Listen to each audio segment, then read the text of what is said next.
Sup, Soul Fam? Tonight we're going to talk about the addiction of being chosen and why this mentality can block your personal growth.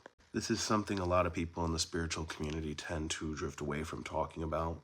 It's one of those uncomfortable truths, but many people who are going to experience awakening are going to feel addicted to being chosen, where there is a big difference between being called and being chosen.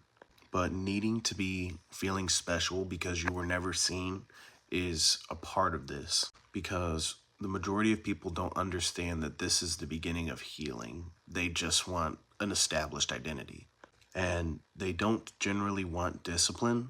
They'd rather have a destiny that excuses them from the inner shadow work that is ultimately necessary to reach these levels. Want responsibility and significance, but don't understand that they're hand in hand. That once you reach a certain significance, you ultimately have a responsibility to uphold.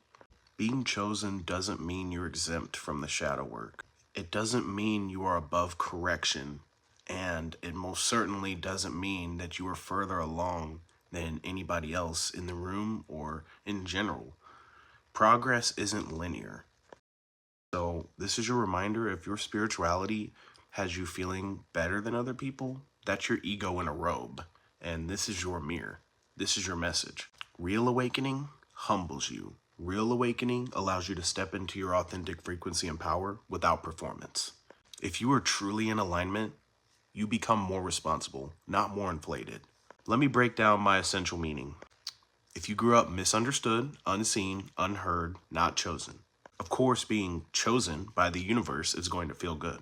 Remember, everyone's life is equally as complex as the next, so never attribute incompetence to immorality or negative intention. It feels like correction, being picked. Healing is not about being picked. It's about becoming a solid foundation, whether you feel picked or not. You don't have to announce every time energy shifts. The majority of the time you shouldn't. Keep your manifestations to yourself. Do not broadcast your every move to the internet. And most importantly, when you evolve, go silent. Silence is mastery. Discipline is spiritual. And humility is your power. So if your mission feeds your ego, instead of refining your character, you're not evolving. You are coping.